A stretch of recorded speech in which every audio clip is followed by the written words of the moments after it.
ದೇವರ ವಾಕ್ಯದಲ್ಲಿ ನಾವು ನೋಡುವ ಹಾಗೆ ಬಹಳ ಪ್ರಾಮುಖ್ಯವಾದಂತ ಒಂದು ವಾಕ್ಯ. ನಾವು ಕಳೆದ ದಿನದಲ್ಲಿ ಸಹೋದರ ಡಿಸೈಜ್ ಬ್ರದರ್ ಅವರು ಹೇಳಿದ ಒಂದು ಫ್ರಾನ್ಸಿಸ್ ಬ್ರದರ್ ಅವರು ಹೇಳಿದ ಹಾಗೆ ಅಲ್ಲಿ ವಾಕ್ಯದಲ್ಲಿ ನೋಡ್ತೇವೆ, ಈ ಪ್ರವಾದನ ವಾಕ್ಯಗಳನ್ನ ಓದುವಂತವನು, ಕೇಳುವಂತವರು, ಈ ಪ್ರವಾದನೆಯಲ್ಲಿ ಬರೆದಿರುವ ಮಾತುಗಳನ್ನು ಕೈಕೊಂಡು ನಡೆಯುವಂತವರು ಧನ್ಯರು ಎಂಬುದಾಗಿ.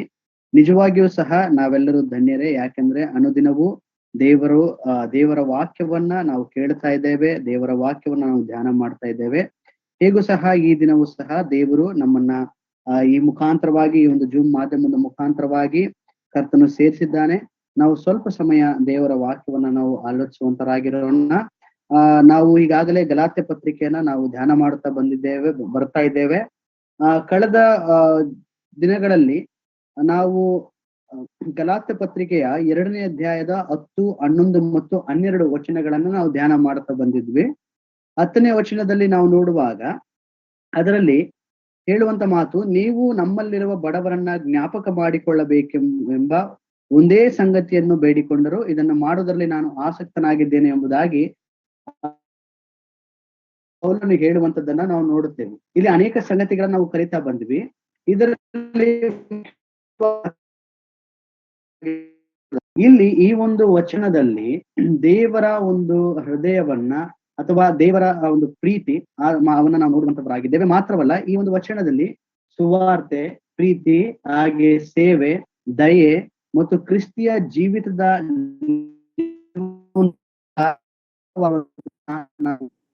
ನೋಡ್ತಾ ಬಂದ್ವಿ.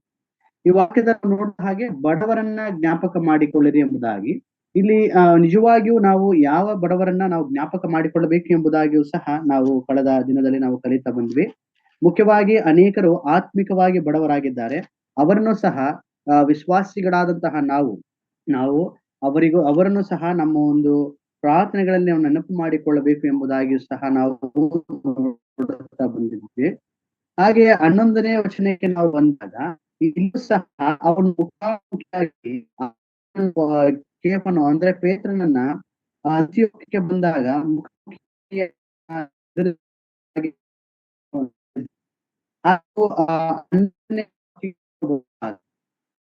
ಸ್ವಲ್ಪ ಜನ ಬಂದಂತಹ, ಯಾಕಂದ್ರೆ ಯಾಕೋಬನ ಕಡೆಯಿಂದ ಕೆಲವರು ಬರೋದಕ್ಕೆ ಮುಂಚೆ ಅವನು ಅನ್ಯ ಜನರ ಸಂಗಡ ಊಟ ಮಾಡ್ತಾ ಇದ್ನು. ಯಾರು? ಪೇತ್ರನು ಅನ್ಯರ ಸಂಗಡ ಊಟ ಮಾಡ್ತಾ ಇದ್ನು. ಆ ಯಾಕೋಬನ ಕಡೆಯಿಂದ ಬಂದಂತವ್ರನ್ನ ನೋಡಿ ಅವನು ಅವರನ್ನ ಬಿಟ್ಟು ಹೋಗುವುದನ್ನ ನಾವು ನೋಡ್ತೇವೆ. ಅಂದ್ರೆ ಇಲ್ಲಿ ಯಾವ ವಿಷಯವಾಗಿ ನಾವು ನೋಡ್ತಾ ಬಂದೇವೆ ಎಂಬುದಾಗಿ ನೋಡುವಾಗ, ನಾವು ಯಾರ ಮೇಲೆ ನಾವು ಭಯವನ್ನ ಇಟ್ಟುಕೊಂಡಿದ್ದೇವೆ, ಮನುಷ್ಯರ ಮೇಲೆಯೋ ಅಥವಾ ದೇವರ ಮೇಲೆ ನಮ್ಮ ಒಂದು ಭಯ ಇದೆಯಾ ಎಂಬುದಾಗಿ ನಾವು ಕಲಿತಾ ಬಂದ್ವಿ. ಯಾಕೆಂತಂದ್ರೆ ಈ ಮನುಷ್ಯರನ್ನ ನಾವು ಆಶ್ರಯಿಸುವುದಾದ್ರೆ ಅಥವಾ ಮನುಷ್ಯರ ಮೇಲೆ ನಮಗೆ ಭಯ ಇರುವುದಾದ್ರೆ ಆ ಒಂದು ಭಯ ನಮ್ಮನ್ನ ಏನ್ ಮಾಡ್ತದೆ ಎಂಬುದಾಗಿಯೂ ಸಹ ನಾವು ಕಲ್ತ್ವಿ. ಅಂದ್ರೆ ಭಯ ಬಂದಾಗ ನಮ್ಗೆ ಪ್ರಾರ್ಥನೆ ಮಾಡುವಂಥದ್ದು ಸಹ ಕಡಿಮೆ ಆಗ್ತದೆ. ಮಾತ್ರವಲ್ಲ, ನಮ್ಮ ಒಂದು ಸಾಕ್ಷಿ ಕೂಡ ಅದು ಮೌನವಾಗುವಂತದ್ದಾಗಿದೆ. ಹಾಗೆ ನಮ್ಮ ಒಂದು ನಂಬಿಕೆ ಸಹ ಅದು ದುರ್ಬಲವಾಗ್ತದೆ ಎಂಬುದಾಗಿ ನಾವು ನೋಡಿದ್ವಿ. ಹಾಗೆ ಈ ಒಂದು ಭಯ ಒಂದು ನಟನೆಗೆ ನಮ್ಮನ್ನ ತಳ್ಳುವಂತಹ ಸ್ಥಿತಿಗೆ ಅದು ನಮ್ಮನ್ನ ಕೊಂಡೊಯ್ತದೆ ಎಂಬುದಾಗಿ ನಾವು ನೋಡ್ತಾ ಹೋದ್ವಿ. ಮಾತ್ರವಲ್ಲ, ನಾವು ದೇವರ ವಿಷಯದಲ್ಲಿ ಸಂತೋಷ ಪಡುವುದಕ್ಕಿಂತ ಇತರರನ್ನ ನಾವು ಮೆಚ್ಚುವುದಕ್ಕೆ ಅದು ಪ್ರಯತ್ನ ಪಡಿಸುವಂತ ರೀತಿಯಲ್ಲಿ ಆ ಒಂದು ಭಯ ಇರುವಂತದ್ದು ಯಾವಾಗ ನಾವು ಮನುಷ್ಯರ ಮೇಲೆ ಭಯ ಉಂಟಾದಾಗ. ಹಾಗಾಗಿ ನಮ್ಮ ಭಯ ಅಥವಾ ನಮ್ಮ ಒಂದು ನಂಬಿಕೆ, ನಮ್ಮ ಒಂದು ವಿಶ್ವಾಸ ಕರ್ತನ ಮೇಲೆ ಇರಬೇಕೆ ಹೊರತು ಯಾವುದರ ಮೇಲೆ ಇರಬಾರದು ಎಂಬುದಾಗಿ ನಾವು ಕಳೆದ ದಿನದಲ್ಲಿ ನಾವು ನೋಡ್ತಾ ಬಂದ್ವಿ. ಈ ಒಂದು ದಿನದಲ್ಲಿ ಒಂದೊಂದು ವಚನವಾಗಿ ನಾವು ಕಲಿತಾ ಹೋಗೋಣ. 13ನೇ ವಾಕ್ಯ, ಗಲಾತ್ಯದವರಿಗೆ ಬರೆದ 13ನೇ ವಾಕ್ಯ. ಇದಲ್ಲದೆ ಮಿಕ್ಕಾದ ಯಹೂದ್ಯರು ಅವನೊಂದಿಗೆ ಹೀಗೆ ಬಾರ್ನಬನು ಅವರ ಕಪಟದ ಸೆಲವಿಗೆ ಬಿದ್ದನು ಎಂಬುದಾಗಿ ನಾವು ನೋಡ್ತೇವೆ. ಈ ವಾಕ್ಯ ಭಾಗವನ್ನು ನಾವು ನೋಡುವಾಗ ಇಲ್ಲಿ ಒಬ್ಬ ಮುಖ್ಯಸ್ಥನು ಅಂದ್ರೆ ಒಬ್ಬ ನಾಯಕನು ಸಭೆಯಲ್ಲಿ ಎಷ್ಟು ಬಹು ಮುಖ್ಯವಾದಂತಹ ಪಾತ್ರ ವಹಿಸ್ತಾನೆ ಅಥವಾ ಬಹು ಮುಖ್ಯವಾದಂತಹ ಒಂದು ಅಂಗವಾಗಿದ್ದಾನೆ ಎಂಬುದನ್ನ ನಾವು ಗಮನಿಸುವಂತವರಾಗಿದ್ದೇವೆ. ಯಾಕೆಂದ್ರೆ ಇಲ್ಲಿ ಪೇತ್ರನು ಮಾಡಿದಂತಹ ತಪ್ಪಿನ ನಿಮಿತ್ತವಾಗಿ ಇಲ್ಲಿ ಏನಾಯ್ತು ಅಂತಂದ್ರೆ, ಇಲ್ಲಿ ಪೇತ್ರನ ತಪ್ಪು ಅವನೊಬ್ಬನನ್ನ ಮಾತ್ರ ಬಾಧಿಸ್ಲಿಲ್ಲ, ಇಡೀ ಸಭೆಯನ್ನೇ ಬಾಧಿಸುವಂತದ್ದನ್ನ ಇಲ್ಲಿ ನಾವು ನೋಡ್ತೇವೆ. ಅದೇ ಇಲ್ಲಿ ವಾಕ್ಯದಲ್ಲಿ ನಾವು ನೋಡುವುದು ಇದಲ್ಲದೆ ಮಿಕ್ಕಾದ ಯಹೂದ್ಯರು ಅವನೊಂದಿಗೆ ಸೇರಿ ಹಾಗೆಯೇ ಕಪಟ ಮಾಡಿದರು ಎಂಬುದಾಗಿ ನಾವು ನೋಡ್ತೇವೆ. ಅಂದ್ರೆ ಈಗ ನಾವು ನೋಡುವ ಹಾಗೆ ಈ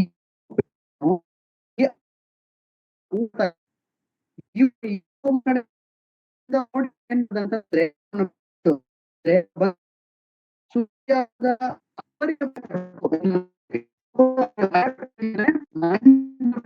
ಪ್ರತ್ಯೇಕಿಸಿಕೊಂಡ ಎಂಬುದಾಗಿ ನೋಡ್ತೇವೆ. ಇಲ್ಲಿ ಈತನು ಮಾಡಿದಂತಹ ಒಂದು ತಪ್ಪಿನಿಂದ ತನ್ನನ್ನ ಪ್ರತ್ಯೇಕಿಸಿಕೊಂಡದ್ದರಿಂದ ಇಲ್ಲಿ ಅವನೊಬ್ಬನಿಗೆ ಮಾತ್ರ ಅದು ಸಮಸ್ಯೆ ಉಂಟಾಗಲಿಲ್ಲ, ಸಭೆಗೆ ಅದು ಸಮಸ್ಯೆ ಉಂಟಾದದನ್ನ ನಾವಿಲ್ಲಿ ನೋಡ್ತೇವೆ. ಇಲ್ಲಿ ಪೇತ್ರನು ಅನ್ಯರ ಸಂಗಡ ಏನ್ ಮಾಡ್ತಾ ಇದ್ನ? ಊಟ ಮಾಡ್ತಾ ಇದ್ದ. ಇದೆಲ್ಲ ನಮಗೆ ಗೊತ್ತುಂಟು. ಇಲ್ಲಿ ಅವನು ಈ ಈ ಒಂದು ಸಂದರ್ಭ ಉಂಟಾದಾಗ ಅಲ್ಲಿ ಎರಡು ಭಾಗವಾಗಿ ಎರಡು ವಿಂಗಡಣೆ ಆಗುವುದನ್ನ, ಸಭೆ ವಿಂಗಡಣೆ ಆಗುವುದನ್ನ ನೋಡ್ತೇವೆ. ಇದಕ್ಕೆ ಮೂಲ ಕಾರಣ ಯಾರೆಂಬುದಾಗಿ ನೋಡುವಾಗ ಪೇತ್ರನು. ಈ ಒಬ್ಬ ವ್ಯಕ್ತಿ ಮಾಡಿದಂತಹ ತಪ್ಪಿನಿಂದ ಸಭೆ ಏನಾಗಿದೆ ಇವಾಗ ವಿಂಗಡ. ಅಂದ್ರೆ ಒಂದು ಯಹೂದ್ಯರು ಮಾತ್ರವಲ್ಲ, ಇನ್ನೊಂದು ಯಹೂದ್ಯರಲ್ಲದವರು ಅಂದ್ರೆ ಅನ್ಯರಾಗಿ ಅಲ್ಲಿ ತೋರ್ಪಡಿಸುವಂತಹ ಒಂದು ಕ್ರಿಯೆಯನ್ನ, ಒಂದು ಕಾರ್ಯವನ್ನ ಇಲ್ಲಿ ನಾವು ನೋಡುವಂತವರಾಗಿದ್ದೇವೆ. ಇಲ್ಲಿ ಪೌಲನು ಮುಖ್ಯವಾಗಿ ಎರಡು ಕಾರ್ಯಗಳನ್ನ ಈ ಒಂದು ವಚನದಲ್ಲಿ ತಿಳಿಸುವಂತನಾಗಿದ್ದೇನೆ. ಮೊದಲನೇದಾಗಿ ನಾವು ನೋಡಿದ ಹಾಗೆ ಯಹೂದ್ಯರು ಅವನೊಂದಿಗೆ ಸೇರಿ ಹಾಗೆಯೇ ಕಪಟ ಮಾಡಿದರು ಎಂಬುದಾಗಿ ನಾವು ನೋಡ್ತೇವೆ. 13ನೇ ವಾಕ್ಯ. ಅವರೊಂದಿಗೆ ಅಂದ್ರೆ ಯಹೂದ್ಯರು ಅವನೊಂದಿಗೆ ಸೇರಿ ಹಾಗೆಯೇ ಕಪಟ ಮಾಡಿದರು ಎಂಬುದಾಗಿ. ಮುಂದಿನ ವಾಕ್ಯದಲ್ಲಿ ನೋಡ್ತೀವಿ, ಬಾರ್ನಬನು ಅವರ ಕಪಟದ ಸೆಲವಿಗೆ ಬಿದ್ದನು ಎಂಬುದಾಗಿ ನಾವು ನೋಡ್ತೇವೆ. ಇದು ಬಹಳ ನಾವು ನಮ್ಮ ಒಂದು ಮನಸ್ಸಿಗೆ, ನಮ್ಮ ಒಂದು ಆಲೋಚನೆಗೆ ಬಹಳ ಗಂಭೀರವಾಗಿ ತೆಗೆದುಕೊಳ್ಳುವಂತಹ ಒಂದು ವಿಷಯ. ಯಾಕೆಂದ್ರೆ ಯಹೂದ್ಯರು ಅವನೊಂದಿಗೆ ಸೇರಿ ಹಾಗೆಯೇ ಕಪಟ ಮಾಡಿದ್ರು. ಈ ಕಪಟ ಎಂಬುದಾಗಿ ನೋಡುವಾಗ ನಾವು ನೋಡ್ತೇವೆ, ದಯಮಾಡಿ ಯಾರು ತಪ್ಪು ತಿಳ್ಕೋಬಾರ್ದು. ಈಗ ನಮ್ಮ ಸಭೆಗಳಲ್ಲಿ ನಾವು ನೋಡುವಾಗ ನಾವು ಕೆಲವರಿಗೆ ವಿಶ್ ಮಾಡಿದಾಗ ಅವರು ಯಥಾರ್ಥವಾಗಿ ಆಕ್ಚುಲಿ ಅದನ್ನ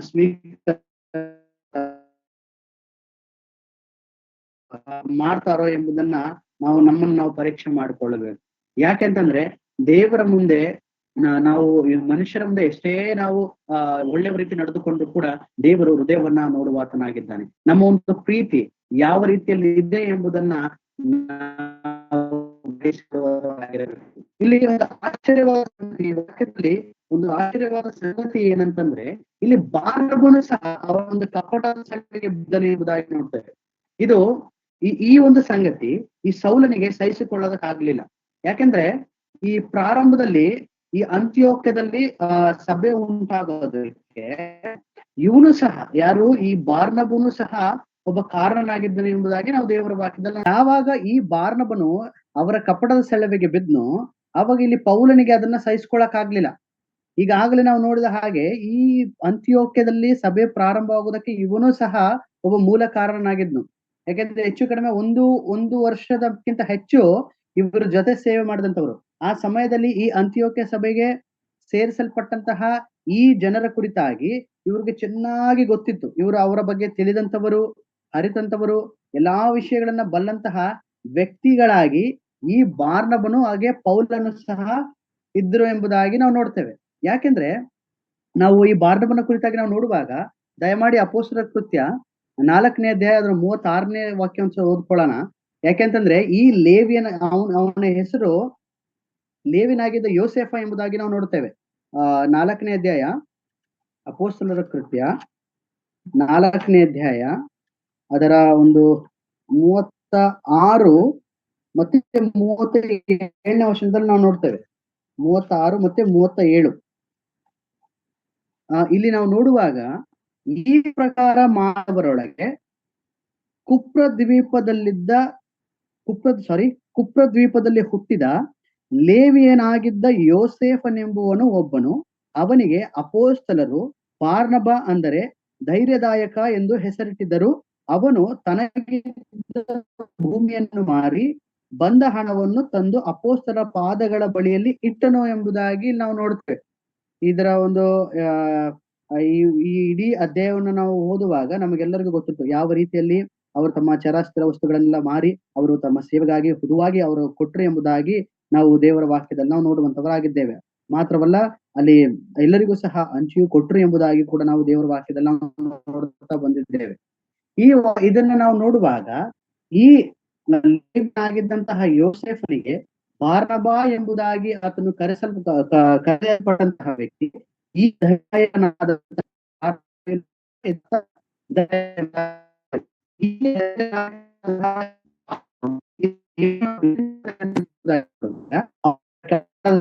ಇದ್ದಾನೆ. ಕಾರಣ ಏನು? ಈ ಪೇತ್ರನ ಮಾಡಿದಂತಹ ಈ ಕಾರ್ಯ. ಈ ಪೇತ್ರನು ಯಾವಾಗ ಈ ಅನ್ಯರ ಸಂಗಡ ಊಟ ಮಾಡ್ತಿದ್ದು ಈ ಯಾಕೋಬನ ಸಂಗಡದವರು ಅಂದ್ರೆ ಯಹೂದ್ಯರು ಬಂದಾಗ ತನ್ನನ್ನ ಪ್ರತ್ಯೇಕ ಪಡಿಸ್ಕೊಂಡು ಅವಾಗ ಏನಾಯ್ತು ಅಂತಂದ್ರೆ ಇವನು ಸಹ ತನ್ನನ್ನ ಪ್ರತ್ಯೇಕ ಮಾಡ್ಕೊಂಡು ಈ ಕಪಟತನ ಎಂಬುದಾಗಿ ನೋಡುವಾಗ ನಾವು ಪರ್ವತ ಪ್ರಸಂಗದಲ್ಲಿ ಮತ್ತಾಯನ ಸುವಾರ್ತೆ 5ನೇ ಅಧ್ಯಾಯದಿಂದ ನಾವು 7ನೇ ಅಧ್ಯಾಯದವರೆಗೆ ನಾವು ನೋಡುವಾಗ ಅಂದ್ರೆ ಇದನ್ನ ಒಂದು ಸೆಂಟೆನ್ಸ್ ನಲ್ಲಿ ಹೇಳೋದಾದ್ರೆ ಅಲ್ಲಿ ಅನೇಕ ಕಡೆ ನಾವು ನೋಡ್ತೇವೆ. ನೀವು ಹೊರಗಿನ ತೋರಿಕೆಯಲ್ಲಿ ನೀವು ನಟಿಸ್ಬೇಡ್ರಿ. ಯಾಕೆಂದ್ರೆ ದೇವರು ಅಂತರಂಗವನ್ನ ನೋಡ್ತಾ ಇದ್ದಾನೆ ಎಂಬುದಾಗಿ. ನೀವು ಮತ್ತಾಯನ ಸುವಾರ್ತೆ 6ನೇ ಅಧ್ಯಾಯಕ್ಕೆ ನಾವು ಬರುವಾಗ ಅಲ್ಲಿ ಕರ್ತನು ಸ್ಪಷ್ಟವಾಗಿ ತಿಳಿಸ್ತಾನೆ, ನೀನು ಹೇಗೆ ಧರ್ಮ ಕಾರ್ಯಗಳನ್ನ ಮಾಡಬೇಕು, ಹೇಗೆ ಧರ್ಮ ಕಾರ್ಯಗಳನ್ನ ನೀನು ಮಾಡಬಾರ್ದು, ಹಾಗೆ ನೀನು ಹೇಗೆ ಪ್ರಾರ್ಥನೆ ಮಾಡಬೇಕು, ಹೇಗೆ ಮಾಡಬಾರ್ದು, ಹಾಗೆ ಹೇಗೆ ಉಪವಾಸ ಮಾಡಬೇಕು, ಹೇಗೆ ಉಪವಾಸ ಮಾಡಬಾರದು ಎಂಬುದಾಗಿ ಅನೇಕ ಕಾರ್ಯಗಳನ್ನ ನಾವು ದೇವರ ವಾಕ್ಯದಲ್ಲಿ ನಾವು ನೋಡುವಂತವರಾಗಿದ್ದೇವೆ. ಇಲ್ಲಿ ಆತನು ಹೇಳುವಂತ ಮಾತದ್ದು, ನೀನು ಎಲ್ಲವನ್ನ ಅಂದ್ರೆ ಬೇರೆಯವರು ನೋಡಲಿ ಎಂಬುದಾಗಿ ನಾವು ಮಾಡಬಾರ್ದು. ಯಾಕೆಂದ್ರೆ ಅಂತರಂಗವನ್ನ ನೋಡುವಾತನಿಗೆ ಮಾತ್ರ ನಾವು ಆತನ ನಮ್ಮನ್ನ ನೋಡ್ತಾ ಇದ್ದಾನೆ, ನಮ್ಮ ಹೃದಯವನ್ನ ನೋಡ್ತಾ ಇದ್ದಾನೆ, ಅವನಿಗೆ ನಾವು ಭಯಪಟ್ಟು ಪ್ರತಿಯೊಂದು ಕಾರ್ಯಗಳನ್ನ ಮಾಡಬೇಕೆಂಬುದಾಗಿ ನಾವು ದೇವರ ವಾಕ್ಯದಿಂದ ಅರ್ಥೈಸಿಕೊಳ್ಳಬೇಕು. ಯಾಕೆಂತಂದ್ರೆ ನಮ್ಮ ಹೃದಯ ಮಾರ್ಪಾಡಾಗಬೇಕು. ಹೊರಗೊಂದು ಒಳಗೊಂದು ನಮ್ಮಲ್ಲಿ ಇರಬಾರದು. ಇಲ್ಲಿ ಅದೇ ಆಗಿದ್ದು. ಯಾಕೆಂತಂದ್ರೆ ಇಲ್ಲಿ ಪೇತ್ರನು ಆ ರೀತಿ ಇಲ್ಲದರಿಂದ ಅಂದ್ರೆ ತನ್ನನ್ನು ಈ ಜೊತೆಗಿದ್ದಂಥವ್ರು ಹಾಗೆಯೇ ಈ ಬಾರ್ನಬನು ಸಹ ಅವರೊಟ್ಟಿಗೆ ಅವನು ತನ್ನನ್ನ ಪ್ರತ್ಯೇಕ ಪಡಿಸಿಕೊಂಡನು ಎಂಬುದಾಗಿ ನೋಡ್ತೇವೆ. ಈ ಒಂದು ಕಾರಣದಿಂದಲೇ ಆ ಪೌಲನಿಗೆ ಈ ಒಂದು ವಿಷಯ ಅಥವಾ ಈ ಒಂದು ಸಂಗತಿಯನ್ನ ಅವನ ಕೈಯಲ್ಲಿ ಸಹಿಸಿಕೊಳ್ಳಕ್ ಆಗ್ಲಿಲ್ಲ ಎಂಬುದಾಗಿ ನೋಡ್ತೇವೆ. ಈ ಒಂದು ದಿನಮಾನದಲ್ಲಿ ನಾವು ಪರೀಕ್ಷೆ ಮಾಡಿಕೊಳ್ಳಬೇಕು.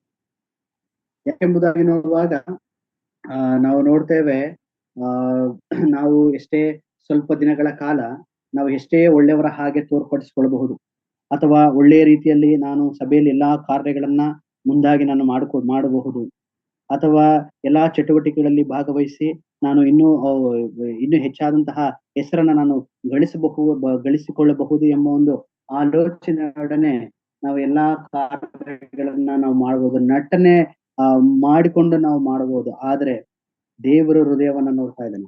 ಯಾಕೆಂತಂದ್ರೆ ನಾವು ಒಂದು ಅರ್ಥ ಮಾಡ್ಕೊಳ್ಬೇಕು, ನಾವು ನಟನೆ ಮಾಡುವುದಕ್ಕಾಗಿ ಆರಿಸಲ್ಪಟ್ಟಿಲ್ಲ, ಆತನನ್ನ ಹಿಂಬಾಲಿಸುವುದಕ್ಕಾಗಿ ನಾವು ಆರಿಸಲ್ಪಟ್ಟಿದ್ದೇವೆ. ನಾವು ಕ್ರಿಸ್ತನ ಹಾಗೆ ನಟಿಸುವುದಕ್ಕೆ ನಾವು ಆರಿಸಿಕೊಳ್ಳಲ್ಪಟ್ಟಿಲ್ಲ, ಕ್ರಿಸ್ತನ ಹಾಗೆ ಜೀವಿಸುವುದಕ್ಕಾಗಿ ನಾವು ಆರಿಸಲ್ಪಟ್ಟಿದ್ದೇವೆ. ಯಾಕೆಂತಂದ್ರೆ ಕ್ರಿಸ್ತನೇ ನಮಗೆ ಮಾದರಿಯಾಗಿದ್ದಾನೆ. ಯಾಕೆಂದ್ರೆ ಪ್ರತಿಯೊಂದನ್ನು ಸಹ ಕ್ರಿಸ್ತನು ನಮಗೆ ಮಾದರಿಯಾಗಿ ತೋರಿಸಿಕೊಟ್ಟು ಹೋಗಿರುವಂತದ್ದನ್ನ ನಾವು ನೋಡುವಂತವರಾಗಿದ್ದೇವೆ. ದಯಮಾಡಿ ಒಂದು ವಾಕ್ಯ, if I am not wrong, ಈ ಥೆಸಲೋನಿಕ ಪತ್ರಿಕೆಯಲ್ಲಿ ಒಂದು ವಾಕ್ಯ ನಾವು ನೋಡ್ತೇವೆ. ಐ ಥಿಂಕ್ 2ನೇ ಥೆಸಲೋನಿಕ ಅನ್ಸುತ್ತೆ. ಅದರಲ್ಲಿ ಒಂದು ವಾಕ್ಯ, ಅದ್ರಲ್ಲಿ ನಾವು ನೋಡುವಂಥದ್ದು, ನೀವು ಹೀಗೆ ರಕ್ಷಿಸಲ್ಪಟ್ಟು ಎಂಬುದಾಗಿ ನೋಡ್ತೇವೆ. 13ನೇ ವಾಕ್ಯದಲ್ಲಿ ನಾವು ನೋಡ್ತೇವೆ, ಕರ್ತನಿಗೆ ಪ್ರಿಯರಾಗಿರುವ ಸಹೋದರರೇ, 2 ಥೆಸಲೋನಿಕೆ 2ನೇ ಅಧ್ಯಾಯ 13ನೇ ವಾಕ್ಯ. ಕರ್ತನಿಗೆ ಪ್ರಿಯರಾಗಿರುವ ಸಹೋದರರೇ, ನೀವು ಪವಿತ್ರಾತ್ಮನಿಂದ ಶುದ್ಧೀಕರಿಸಲ್ಪಟ್ಟವರಾಗಿ ಸತ್ಯದ ಮೇಲೆ ನಂಬಿಕೆಯನ್ನಿಟ್ಟು ರಕ್ಷಣೆಯನ್ನು ಪಡೆಯುವುದಕ್ಕಾಗಿ ದೇವರು ನಿಮ್ಮನ್ನು ಆದಿಯಿಂದ ಆರಿಸಿಕೊಂಡಿದ್ದರಿಂದ ನಾವು ನಿಮ್ಮ ವಿಷಯದಲ್ಲಿ ಯಾವಾಗಲೂ ದೇವರಿಗೆ ಕೃತಜ್ಞತಾಸ್ತುತಿ ಮಾಡುವುದಕ್ಕೆ ಬದ್ಧರಾಗಿದ್ದೇವೆ. ನೋಡ್ರಿ 14ನೇ ವಾಕ್ಯ, ನೀವು ಹೀಗೆ ರಕ್ಷಿಸಲ್ಪಟ್ಟು ನಮ್ಮ ಕರ್ತನಾದ ಯೇಸು ಕ್ರಿಸ್ತನ ಪ್ರಭಾವವನ್ನು ಸಂಪಾದಿಸಿಕೊಳ್ಳಬೇಕೆಂದು ದೇವರು ನಮ್ಮ ಸುವಾರ್ತೆಯ ಮೂಲಕವಾಗಿ ನಿಮ್ಮನ್ನು ಕರೆದನು ಎಂಬುದಾಗಿ ನೋಡ್ತೇವೆ. ಹೀಗಿರುವುದರಿಂದ ಸಹೋದರರೇ, ದೃಢವಾಗಿ ನಿಲ್ಲಿರಿ. ನಾವು ಮಾತಿನಿಂದಾಗಲಿ ಪತ್ರಿಕೆಯಿಂದಾಗಲಿ ನಿಮಗೆ ತಿಳಿಸಿದ ಬೋಧನೆಗಳನ್ನ ನೀವು ಭದ್ರವಾಗಿ ಹಿಡಿದುಕೊಂಡಿರಿ ಎಂಬುದಾಗಿ ನಾವು ನೋಡ್ತೇವೆ. ಅಂದ್ರೆ ದೇವರ ವಾಕ್ಯವನ್ನ ನಾವು ಭದ್ರವಾಗಿ ಹಿಡಿದು ಕರ್ತನಿಗೋಸ್ಕರವಾಗಿ ನಾವು ಹಾಗೆ ದೇವರ ವಾಕ್ಯದಿಂದ ನಾವು ಸ್ಪಷ್ಟವಾಗಿ ಅರಿತುಕೊಳ್ಳಬೇಕು. ಹಾಗೆ ನಾವು 2ನೇ ಅಧ್ಯಾಯದ 14ನೇ ವಾಕ್ಯ, ಗಲಾತ್ಯ ಪತ್ರಿಕೆ 2ನೇ ಅಧ್ಯಾಯ 14ನೇ ವಾಕ್ಯದಲ್ಲಿ ನಾವು ನೋಡುವ ಹಾಗೆ, ಇಲ್ಲ ಮುಂದೆ ನೋಡ್ತೇವೆ, ಅವರು ಸುವಾರ್ತೆಯ ಸತ್ಯಾರ್ಥದ ಪ್ರಕಾರ ನೆಟ್ಟಗೆ ನಡೆಯುವುದಿಲ್ಲವೆಂದು ನಾನು ಕಂಡಾಗ ಎಲ್ಲರ ಮುಂದೆ ಕೇಫನಿಗೆ ಹೇಳಿದ್ದೇನೆಂದರೆ, ನೀನು ಯಹೂದ್ಯನಾಗಿದ್ದು ಯಹೂದ್ಯರಂತೆ ನಡೆಯದೆ ಅನ್ಯ ಜನರಂತೆ ನಡೆದ ಮೇಲೆ ಅನ್ಯ ಜನರಿಗೆ ನೀವು ಯಹೂದ್ಯರ ಪದ್ಧತಿಗಳನ್ನು ಅನುಸರಿಸಬೇಕೆಂದು ನೀನು ಬಲಾತ್ಕಾರ ಮಾಡುವುದು ಹೇಗೆ ಎಂಬುದಾಗಿ ನಾವು ನೋಡ್ತೇವೆ. ಇಲ್ಲಿ ಇದು ಒಂದು ದೊಡ್ಡದಾದಂತಹ ಅಥವಾ ಒಂದು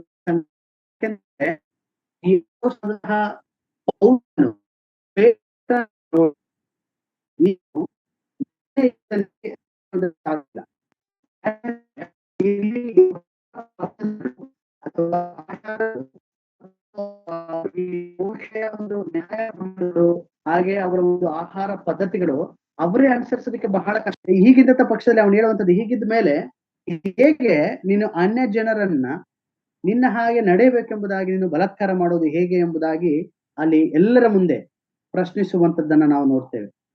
ಈಗ ಅನೇಕರು ಹೇಳುವಂತ ಮಾತು, ಇಲ್ಲಿ ನೋಡ್ರಿ, ಎಲ್ರ ಮುಂದೆ ಎದ್ದು ಕೇಳ್ತಾ ಇದ್ದಾನೆ ಪ್ರಶ್ನೆಯನ್ನ ಆತನನ್ನ, ನೀನ್ ಮಾಡೋದು ಸರಿನಾ ಎಂಬುದಾಗಿ. ಹೀಗೆ ನೀವು ಯಹೂದರ ಪದ್ಧತಿಗಳನ್ನ ಅನುಸರಿಸಬೇಕಂದ್ರೆ ನೀವು ಬಲಾತ್ಕಾರ ಮಾಡೋದು ಹೇಗೆ ಎಂಬುದಾಗಿ ಅನೇಕರು ಹೇಳುವಂತ ಮಾತು, ನೀವು ಪ್ರತ್ಯೇಕವಾಗಿ ಬ್ರದರ್, ಆಕ್ಚುಲಿ ಯಾಕೆ ಎಲ್ಲರ ಮುಂದೆ ನೀವು ಹೇಳಿದ್ರಿ, ನೀವು ಪ್ರತ್ಯೇಕವಾಗಿ ಹೇಳಬಹುದಲ್ವಾ, ಬೋಧಿಸುವಾಗ ಯಾಕೆ ನೀವು ಹೇಳ್ತಾ ಇದ್ರಿ ಎಂಬುದಾಗಿ ನಾವು ಅನೇಕ ಕಡೆ ನಾವು ಕೇಳಿದ್ದೇವೆ ಅಥವಾ ಹೇಳುವಂತದ್ದನ್ನ ನಾವು ನೋಡ್ತೇವೆ. ಇಲ್ಲಿ ಒಬ್ಬ ಸಹೋದರನ ಅಥವಾ ಸಹೋದರಿಯ ಒಂದು ಪರ್ಸನಲ್ ವಿಷಯಗಳನ್ನ ಅಥವಾ ಪಾಪದ ವಿಷಯವಾಗಿ ನಾವು ವಿಮರ್ಶೆಯನ್ನ ನಾವು ಯಾವುದೇ ಕಾರಣಕ್ಕೂ ಕೂಡ ನಾವು ಮಾಡಬಾರ್ದು.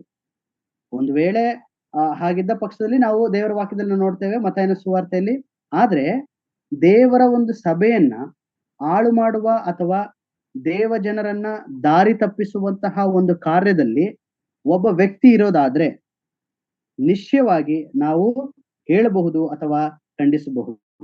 ಇದನ್ನೇ ಪೌಲನು ಇಲ್ಲಿ ಹೇಳುವಂತದ್ದು. ಎಲ್ಲರ ಮುಂದೆ ಆತನ ಏನ್ ಮಾಡ್ತಾ ಇದ್ದಾನೆ, ಪೇತ್ರನನ್ನ ಪ್ರಶ್ನಿಸ್ತಾ ಇದ್ದಾನೆ. ಹೀಗೆ ಪೌಲನು ತಿಮೋಥನಿಗೂ ಸಹ ಅವನಿಗೆ ಬರೆಯುವಾಗ ಅಲ್ಲೂ ಸಹ ಒಂದು ಮಾತನ್ನ ನಾವು ನೋಡ್ತೇವೆ. ದಯಮಾಡಿ ನನ್ನೊಟ್ಟಿಗೆ 1 ತಿಮೋಥೆ 5ನೇ ಅಧ್ಯಾಯ 20ನೇ ವಚನ. 1 ತಿಮೋಥಿ ಅದರ ಒಂದು 20ನೇ ವಚನ. ಇಲ್ಲಿ ನಾವು ನೋಡ್ತೇವೆ, ಪಾಪದಲ್ಲಿ ನಡೆಯುವವರನ್ನು ನೋಡ್ರಿ, ಪಾಪದಲ್ಲಿ ನಡೆಯುವವರನ್ನು ಎಲ್ಲರ ಮುಂದೆಯೇ ಗದರಿಸು. ನೋಡ್ರಿ, ಇವರಿಂದ ಮಿಕ್ಕಾದವರಿಗೂ ಭಯ ಉಂಟಾಗುವುದು ಎಂಬುದಾಗಿ ನಾವು ನೋಡ್ತೇವೆ. ಇದೇ ನಾವು ಮತ್ತಾಯನ ಸುವಾರ್ತೆ 18ನೇ ಅಧ್ಯಾಯಕ್ಕೆ ಬರುವಾಗ ಅಲ್ಲಿ ಒಬ್ಬ ಸಹೋದರನ ತಪ್ಪು ಮಾಡಿದ್ರೆ ಅಲ್ಲಿ ಏನ್ ಮಾಡ್ಬೇಕು ಎಂಬುದಾಗಿ ನೋಡ್ತೇವೆ. ಮೊದಲು ನಿನ್ನ ಸಹೋದರನ ನೀನು ಪ್ರತ್ಯೇಕವಾಗಿ ಅವನಿಗೆ ಹೇಳ್ಬೇಕು. ಒಂದು ವೇಳೆ ಅವನ್ನ ಕೇಳಲಿಲ್ಲ ಅಂತಂದ್ರೆ 2-3 ಸಾಕ್ಷಿಗಳನ್ನ ಕರೆದುಕೊಂಡು ಹೇಳ್ಬೇಕು. ಹಾಗೂ ಹೇಳಿಲ್ಲ ಅಂದ್ರೆ ಸಭೆಯ ಒಂದು ಗಮನಕ್ಕೆ ತೆಗೆದುಕೊಂಡು ಹೋಗ್ಬೇಕು ಎಂಬುದಾಗಿ ನಾವು ನೋಡ್ತೇವೆ. ಅಂದ್ರೆ ಯಾವ ಪಾಪಗಳನ್ನ ಬಹಿರಂಗವಾಗಿ ಖಂಡಿಸಬೇಕು, ಯಾವುದನ್ನ ಪ್ರತ್ಯೇಕವಾಗಿ ಖಂಡಿಸಬೇಕು ಎಂಬುದನ್ನ ದೇವರ ನಾವು ಒಂದು ಸಬ್ಜೆಕ್ಟ್ ಆಗಿ ಕಲಿತೇವೆ. ಸುವಾರ್ತೆ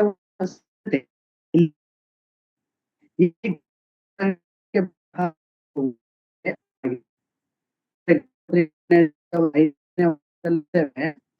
ನಾವು ನೋಡುವಂತದ್ದು, ಸುವಾರ್ತೆಯ ಸತ್ಯಾರ್ಥವು ನಿಮ್ಮಲ್ಲಿ ಸ್ಥಿರವಾಗಿರಬೇಕೆಂದು ನಾವು ಅವರಿಗೆ ವಶವಾಗುವುದಕ್ಕೆ ಒಂದು ಗಳಿಗೆ ಹೊತ್ತಾದರೂ ಸಮ್ಮತಿ ಪಡಲಿಲ್ಲ ಎಂಬುದಾಗಿ ನಾವು ನೋಡ್ತೇವೆ. ಅಂದ್ರೆ ಈ ಒಂದು ಸುವಾರ್ತೆಯ ಸತ್ಯಾರ್ಥವು ನಿಮ್ಮಲ್ಲಿ ಸ್ಥಿರವಾಗಿರ್ಬೇಕು. ನಮ್ಮಲ್ಲಿ ಯಾವಾಗಲೂ ಸಹ ಈ ಒಂದು ಸುವಾರ್ತೆ ಸತ್ಯಾರ್ಥ ಹೇಗಿರ್ಬೇಕು, ಸ್ಥಿರವಾಗಿರಬೇಕು. ಯಾಕಂದ್ರೆ ಸತ್ಯವನ್ನ ಇವರು ಬಿಟ್ಟು ಹೋಗಬಾರದು ಎಂಬ ವಿಷಯದಲ್ಲಿ ಪೌಲನಿಲ್ಲಿ ಬಹು ಜಾಗರೂಕನಾಗಿದ್ದನು. ಯಾಕೆಂದ್ರೆ ಗಲಾತ್ಯ ಪತ್ರಿಕೆ 1ನೇ ಅಧ್ಯಾಯದ 6ನೇ ವಾಕ್ಯದಲ್ಲಿ ನಾವು ನೋಡುವಾಗ ಅಲ್ಲಿ ನಾವು ನೋಡ್ತೇವೆ, ನೀವು ಇಷ್ಟು ಬೇಗನೆ ಕ್ರಿಸ್ತನ ಕೃಪೆಯಿಂದ ನಿಮ್ಮನ್ನು ಕರೆದಾತನನ್ನು ನೀವು ಇಷ್ಟು ಬೇಗನೆ ಬಿಟ್ಟು ಬೇರೆ ಸುವಾರ್ತೆನ ಹಿಡಿದಿರುವುದಕ್ಕೆ ಆಶ್ಚರ್ಯ ಪಡುತ್ತೇನೆ ಎಂಬುದಾಗಿ ನಾವು ನೋಡ್ತೇವೆ. ಅಂದ್ರೆ ಈ ರೀತಿಯಾಗಿ ಹೇಳಿದ ಈ ಪೌಲನು ಎಲ್ಲರ ಮುಂದೆ ಪೇತ್ರನನ್ನ ಎದುರುಗೊಂಡು ಪ್ರಶ್ನಿಸ್ತಾ ಇದ್ದಾನೆ. ಏನಂದ್ರೆ, ನಮ್ಮ ಈ ಒಂದು ಸಂಗತಿ ನಮ್ಮಿಂದ ಊಹಿಸಲಾಗದಂತಹ ಒಂದು ಕಾರ್ಯ. ನಮಗೆ ಅಫ್ಕೋರ್ಸ್ ಇದರ ಹಿನ್ನೆಲೆ ಅಥವಾ ಚರಿತ್ರೆ, ಇದರ ಆಳ ಎಷ್ಟು ಅಂತ ನಮಗೆ ತಿಳಿದೇ ಇರುವಂತಹ ಕಾರಣದಿಂದ ನಮಗೆ ಗೊತ್ತಾಗದಿರ್ಬಹುದು. ಆದ್ರೆ ಇಲ್ಲಿ ಪೇತ್ರನನ್ನ ಪ್ರಶ್ನಿಸುವಂತಹ ಒಂದು ಅಂಶವನ್ನ ನಾವು ನೋಡ್ತೇವೆ. ಅದು ಎಲ್ಲರ ಮುಂದೆ ಹೇಗೆ ಮಾತಾಡ್ತಾ ಇದೆ ಅಂತಂದ್ರೆ, ನಿಜವಾಗ್ಲೂ ಪೇತ್ರನ ಮುಂದೆ ಮಾತಾಡಿರುವಂತದ್ದು ಬಹಳ ಕಠಿಣವಾದಂತಹ ವಿಷಯ. ಯಾಕೆಂದ್ರೆ ಈ ಪೇತ್ರನ ನಾವು ನೋಡ್ತೇವೆ ಅಲ್ಲಿ ಸತ್ತೋದ್ರೆ ಎಂಬುದಾಗಿ ನಾವು ನೋಡ್ತೇವೆ. ಆದ್ರೆ ಈ ಪೌಲನು ಅದನ್ನ ಮನಸ್ಸಿಗೆ ತಂದುಕೊಳ್ಳಿಲ್ಲ.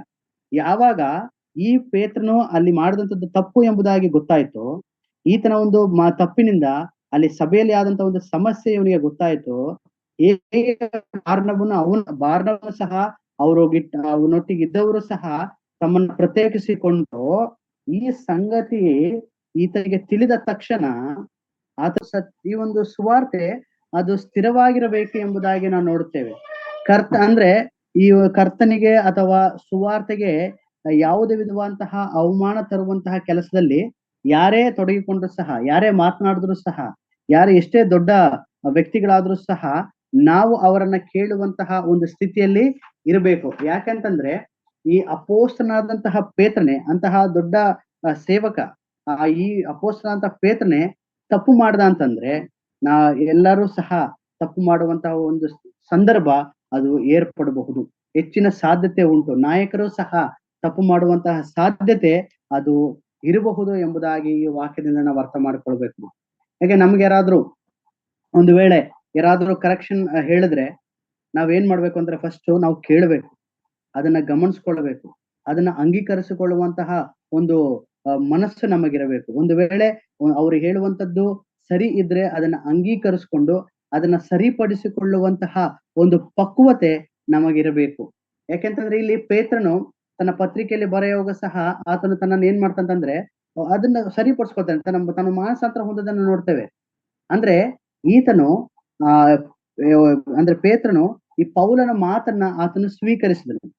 ಅವನು ಪೇತ್ರನಿಗೆ ಹೇಳಿದಂತ ಪೌಲನು ಪೇತ್ರನಿಗೆ ಈ ಸಂಗತಿಗಳನ್ನ ಹೇಳುವಾಗ ಆತನು ಅದನ್ನ ಅವನು ಸ್ವೀಕರಿಸಿ ತನ್ನನ್ನ ಸರಿಪಡಿಸಿಕೊಂಡ ಎಂಬುದಾಗಿ ಕೂಡ ನಾವು ದೇವರ ವಾಕ್ಯದಲ್ಲಿ ನಾವು ನೋಡ್ತೇವೆ. ಹಾಗಾಗಿ ನಾವು ಸಹ ನಮ್ಮ ಒಂದು ವಿಷಯದಲ್ಲಿ ನಮ್ಮ ಸಭಾ ಹಿರಿಯರಾಗ್ಲಿ ಅಥವಾ ನಮ್ಮ ಜೊತೆ ಸಹೋದರರಾಗ್ಲಿ, ಸಭಾ ಸೇವಕರಾಗ್ಲಿ, ಸೌವಾರ್ತಿಕರಾಗ್ಲಿ, ಒಂದು ವೇಳೆ ನಮ್ಮ ತಪ್ಪುಗಳ ನಾವು ಇಂತಹ ಕೆಲವೊಂದು ವಿಷಯಗಳಲ್ಲಿ ನಾವು ತಪ್ಪು ಮಾಡ್ತಾ ಇದ್ದಾರೆ ಎಂಬುದಾಗಿ ಹೇಳುವಾಗ ಅದನ್ನು ನಾವು ಮೊದಲು ಸ್ವೀಕರಿಸುವಂತಹ ಒಂದು ಮನಸ್ಥಿತಿ ನಮ್ಮದಾಗಿರಬೇಕು. ಯಾಕೆಂತಂದ್ರೆ ನಾವು ಒಂದು ವೇಳೆ ಇಂತಹ ಒಂದು ಸ್ಥಿತಿಯಲ್ಲಿರುವಾಗ ಖಂಡಿತವಾಗಲೂ ನಮ್ಮ ಒಂದು ಆತ್ಮಿಕ ಬೆಳವಣಿಗೆಯಲ್ಲಿ ಇನ್ನು ಹೆಚ್ಚಾದಂತಹ ಅಭಿವೃದ್ಧಿಯನ್ನ ನಾವು ಕಾಣಬಹುದು. ಅದನ್ನೇ ಇಲ್ಲಿ ಪೌಲನು ಹೇಳುವಂಥದ್ದು. ಯಾಕೆಂತಂದ್ರೆ ಈ ಸುವಾರ್ತೆ ಅದು ಯಾವಾಗಲೂ ನಮ್ಮಲ್ಲಿ ಸ್ಥಿರವಾಗಿರಬೇಕು.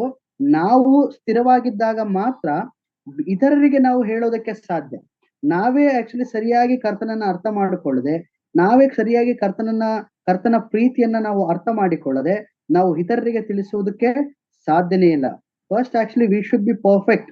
ಪ್ರತಿಯೊಂದು ವಿಷಯದಲ್ಲೂ ಕೂಡ ನಾವು ಪರ್ಫೆಕ್ಟ್ ಆಗಿರ್ಬೇಕಂದ್ರೆ ಕರ್ತನ ವಿಷಯದಲ್ಲಿ, ಆಮೇಲೆ ಕರ್ತನ ಒಂದು ನಾಮಕ್ಕಾಗಲಿ ಆತನ ಒಂದು ಸುವಾರ್ತೆಗಾಗಲಿ ಯಾವುದೇ ವಿಧದಲ್ಲೂ ಸಹ ಅದಕ್ಕೆ ನಾವು ಒಂದು ಅವಮಾನಕರವಾದಂತಹ ಸಂಗತಿಗಳನ್ನ ತರದಂತ ರೀತಿಯಲ್ಲಿ ನಮ್ಮನ್ನ ನಾವು ದೇವರ ವಾಕ್ಯದಿಂದ ನಾವು ಸರಿಪಡಿಸಿಕೊಂಡು ನಮ್ಮ ಒಂದು ಆತ್ಮಿಕ ಜೀವಿತದಲ್ಲಿ ಕರ್ತನಿಗೋಸ್ಕರವಾಗಿ ನಿಲ್ಲುವಂತವರು ಆಗಿರಬೇಕು ಎಂಬ ಒಂದು ತಾತ್ಪರ್ಯವನ್ನ, ಒಂದು ನಿಯಮವನ್ನ ಈ ದೇವರ ವಾಕ್ಯದಲ್ಲಿ ನಾವು ನೋಡುವಂತವರಾಗಿದ್ದೇವೆ. ಹಾಗೆ ಗಲಾತ್ಯ ಪತ್ರಿಕೆ 2ನೇ ಅಧ್ಯಾಯ 15 ಮತ್ತು 16ನೇ ವಾಕ್ಯನ ಓದ್ತೇನೆ. ಇಲ್ಲಿ ನಾವು ನೋಡುವಾಗ, ನಾವಂತೂ ಹುಟ್ಟು ಯಹೂದ್ಯರು, ಪಾಪಿಗಳೆನಿಸಿಕೊಂಡ ಅನ್ಯ ಜನರಲ್ಲ, ಆದರೂ ಯಾವನಾದರೂ ಯೇಸು ಕ್ರಿಸ್ತನ ಮೇಲಿನ ನಂಬಿಕೆಯಿಂದಲೇ ಹೊರತು ನೇಮ ನಿಷ್ಠೆಗಳನ್ನು ಅನುಸರಿಸಿ ನೀತಿವಂತನೆಂದು ನಿರ್ಣಯಿಸಲ್ಪಡುವುದಿಲ್ಲವೆಂಬುದು ನಮಗೆ ತಿಳಿದಿರುವುದರಿಂದ ನಾವು ಸಹ ನೇಮ ನಿಷ್ಠೆಗಳನ್ನು ಬಿಟ್ಟು ಕ್ರಿಸ್ತನ ಮೇಲಿನ ನಂಬಿಕೆಯಿಂದಲೇ ನೀತಿವಂತರೆಂದು ನಿರ್ಣಯಿಸಲ್ಪಡುವುದಕ್ಕಾಗಿ ಕ್ರಿಸ್ತ ಯೇಸುವಿನಲ್ಲಿ ನಂಬಿಕೆ ಇಟ್ಟವು. ಯಾಕೆಂದರೆ ಯಾವನಾದರೂ ನೇಮ ನಿಷ್ಠೆಗಳನ್ನು ಅನುಸರಿಸಿ ನೀತಿವಂತನೆಂದು ನಿರ್ಣಯಿಸಲ್ಪಡುವುದಿಲ್ಲ ಎಂಬುದಾಗಿ ನಾವು ನೋಡ್ತೇವೆ. ಅಂದ್ರೆ ಇಲ್ಲೂ ಸಹ ಅಪೊಸ್ತಲನಾದಂತಹ ಪೌಲನು 2 ಕಾರ್ಯಗಳನ್ನ ತಿಳಿಸುವಂತದ್ದನ್ನ ನೋಡ್ತೇವೆ. ಮೊದಲನೇದಾಗಿ ಅಲ್ಲಿ ನೋಡುವಂಥದ್ದು, ನಾವಂತೂ ಹುಟ್ಟು ಯಹೂದ್ಯರು, ಆಮೇಲೆ ಪಾಪಿಗಳೆನಿಸಿಕೊಂಡ ಅನ್ಯ ಜನರಲ್ಲ ಎಂಬುದಾಗಿ. ಅಂದ್ರೆ ಅಲ್ಲಿ ಪ್ರತ್ಯೇಕವಾಗಿ ಅದನ್ನ ನೋಡ್ತೇವೆ. ಅಂದ್ರೆ ಯಹೂದ್ಯರು ಪಾಪಿಗಳಲ್ವಾ? ಅಲ್ಲಿ ನೋಡೋದು, ಯಹೂದ್ಯರು ಪಾಪಿಗಳಲ್ಲ, ಅನ್ಯರು ಮಾತ್ರ ಪಾಪಿಗಳು ಎಂಬ ಸಂಗತಿಯನ್ನ ಇಲ್ಲ ನೋಡ್ತೇವೆ. ಅಂದ್ರೆ ನಾವು ಅಪೊಸ್ತಲರ ಕೃತ್ಯ, ಇದಕ್ಕೆ ಆಧಾರವಾಗಿ ಒಂದು ವಚನ ನೋಡ್ಕೊಳ್ಳೋಣ. ಅಪೊಸ್ತಲರ ಕೃತ್ಯ 15ನೇ ಅಧ್ಯಾಯ, ಅದರ 10ನೇ ವಾಕ್ಯ, 15 ಮತ್ತು 10. ಇಲ್ಲಿ ನಾವು ನೋಡ್ತೇವೆ, ಹೀಗಿರುವುದರಿಂದ ನಮ್ಮ ಪಿತೃಗಳಾಗಲಿ ನಾವಾಗಲಿ ಹೊರಲಾರದ ನೊಗವನ್ನು ನೀವು ಶಿಷ್ಯರ ಹೆಗಲಿನ ಮೇಲೆ ಹಾಕಿ ದೇವರನ್ನ ಪರೀಕ್ಷಿಸುವುದು ಯಾಕೆ ಎಂಬುದಾಗಿ ನಾವು ನೋಡ್ತೇವೆ. ದಯಮಾಡಿ ಇಲ್ಲೋ ರೆಫರೆನ್ಸ್ ಮಿಸ್ ಆಗಿದೆ.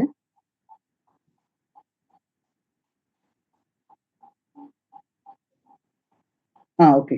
ಸೊ ಅದೇ ವಚನ. ಹೀಗಿರುವುದರಿಂದ ನಮ್ಮ ಪಿತೃಗಳಾಗಲಿ ನಾವಾಗಲಿ ಹೊರಲಾರದ ನೊಗವನ್ನು ನೀವು ಶಿಷ್ಯರ ಹೆಗಲಿನ ಮೇಲೆ ಹಾಕಿ ದೇವರನ್ನು ಪರೀಕ್ಷಿಸುವುದು ಯಾಕೆ ಎಂಬುದಾಗಿ. ಅಂದ್ರೆ ದೇವರು ನಾವು ನೋಡುವಾಗ ನ್ಯಾಯ ಪ್ರಮಾಣಗಳನ್ನ ಅಥವಾ ಒಂದು ಈ ಧರ್ಮಶಾಸ್ತ್ರವನ್ನ ಯಾರಿಗೆ ಕೊಟ್ಟಿದ್ದಾರೆ ಎಂಬುದಾಗಿ ನೋಡುವಾಗ ಅದು ಇಸ್ರಾಯೇಲರಿಗೆ ಮಾತ್ರ ಎಂಬುದಾಗಿ ನಾವು ನೋಡ್ತೇವೆ.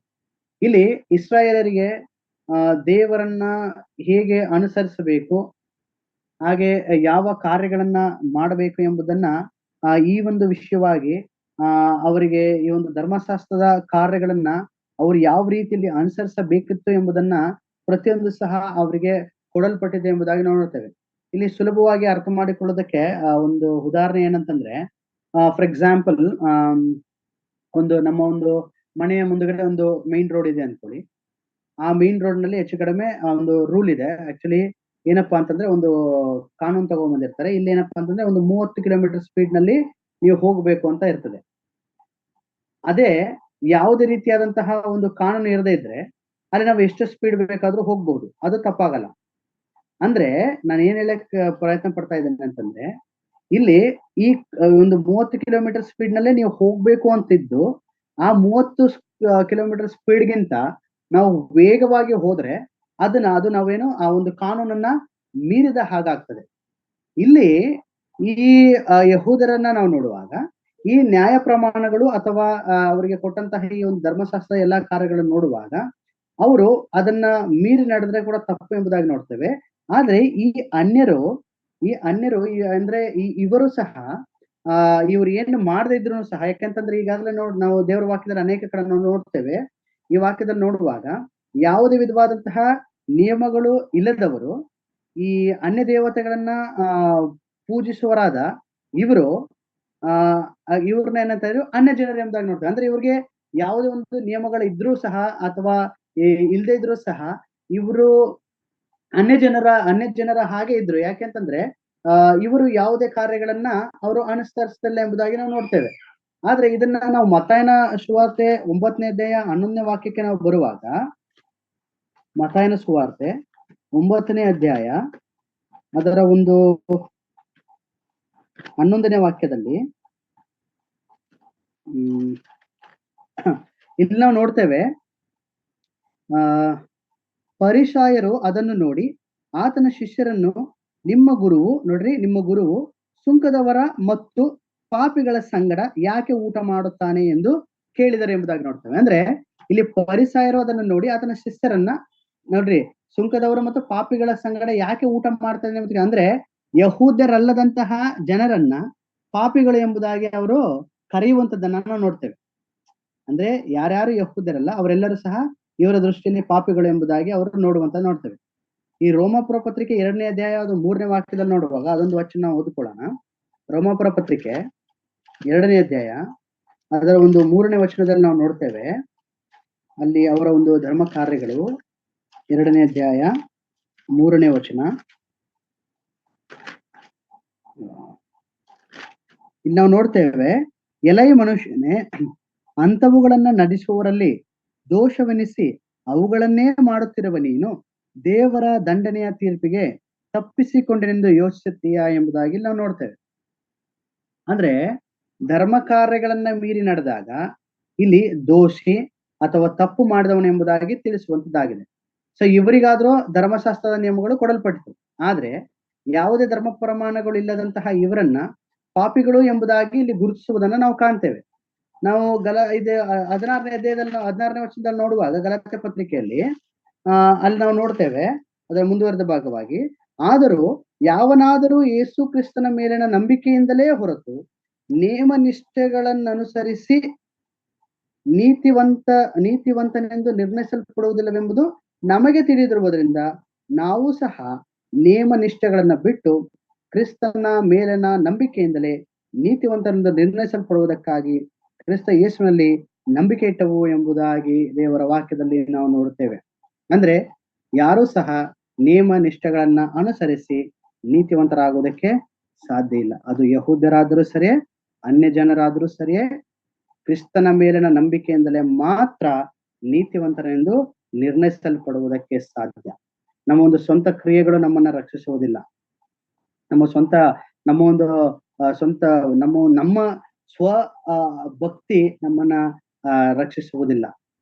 ಇಲ್ಲಿ ನಾವು ನೋಡುವಂಥದ್ದು, ನಾವಂತೂ ಹುಟ್ಟು ಯಹೂದ್ಯರು ಎಂಬುದಾಗಿ. ಇಲ್ಲಿ ಯಹೂದರಿಗೆ ಈಗಾಗಲೇ ಹೇಳಿದ ಹಾಗೆ ಅನೇಕ ವಿಶೇಷ ಆಶೀರ್ವಾದಗಳು ಅವರಿಗೆ ದೊರಕಿದ್ವು.